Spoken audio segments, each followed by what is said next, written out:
Examinada con detenimiento, la carta a los Efesios parece ser una disertación teológica dirigida no a una comunidad concreta, sino a toda la Iglesia en cuyo seno se lleva a cabo el plan salvífico universal de Dios. Efesios es una de las 4 cartas llamadas tradicionalmente de la cautividad. Las otras 3 son a los Filipenses, a los Colosenses y a Filemón.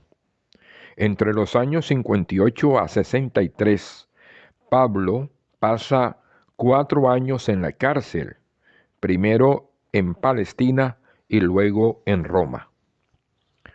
Aunque en los últimos tiempos se ha puesto en duda que esta carta haya sido escrita por Pablo entre los años 62-63, lo cierto es que entre Pablo y la iglesia de Éfeso existió una intensa relación pastoral.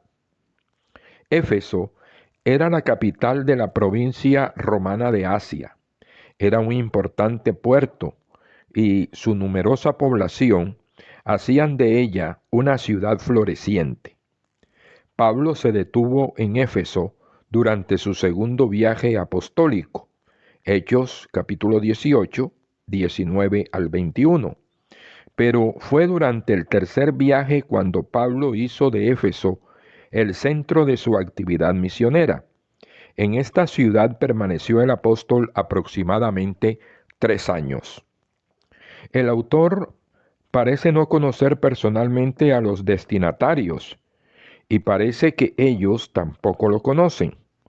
Se cree, por tanto, que esta carta fue escrita por un discípulo cercano de Pablo, que escribe bastante años después de la muerte del apóstol y que ha querido inspirarse en otros escritos de Pablo para dar así fuerza y autoridad a su mensaje.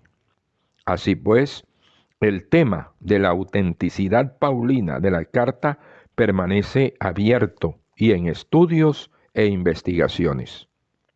Los destinatarios son cristianos de la segunda generación que han quedado impresionados por las filosofías paganas y necesitan ayuda para profundizar en el misterio de Cristo. Son cristianos de distintos orígenes sociológicos y condición cultural que viven distanciados y están necesitados de un llamado a la unidad. La comunidad de Éfeso está conformada por cristianos que viven en un ambiente pagano y una ética permisiva. Características literarias. Los 6 capítulos de la carta a los Efesios son una meditación teológica.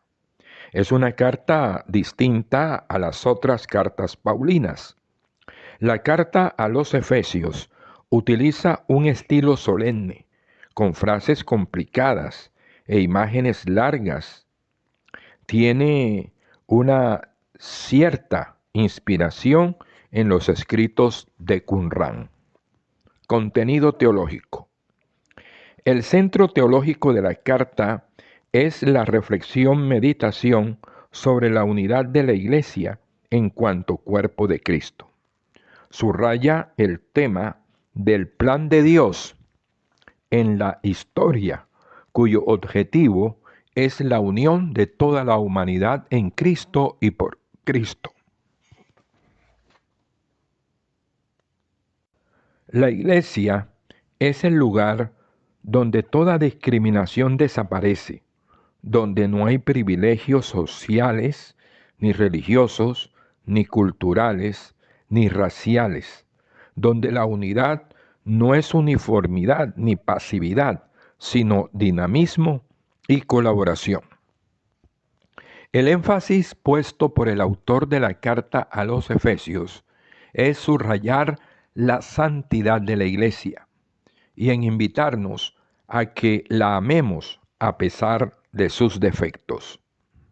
El mensaje de la carta nos recuerda que la Iglesia puede ser afectada por el pecado y tiene permanentemente necesidad de purificación, de renovación y de reforma. sin olvidar el carácter católico, es decir, universal de la Iglesia. Se destacan el justo protagonismo de las iglesias locales, en las que la Iglesia universal se realiza plenamente.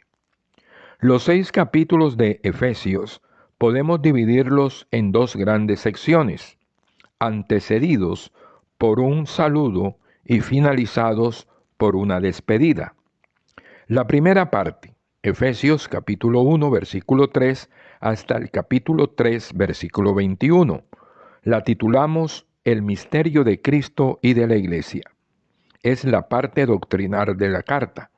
En ella se enuncia y describe el plan divino de salvación y el papel que en este plan desempeña cada una de las personas divinas, Padre, Hijo y Espíritu Santo. La segunda parte es denominada la vida nueva en Cristo. Efesios capítulo 4, versículo 1 hasta el capítulo 6, versículo 20. En esta sección el autor define concretamente las consecuencias prácticas de la doctrina desarrollada en los 3 primeros capítulos de la carta. Temas que desarrollamos aquí: la unidad dentro del legítimo pluralismo, el amor como fuente de crecimiento cristiano, el alejamiento del pecado y el vivir según el Espíritu. La dinámica del compromiso de vida de despojarse del hombre viejo y vestirse del hombre nuevo es una tarea que el cristiano debe ir realizando cada día. Efesios capítulo 4, versículos 17 al 24.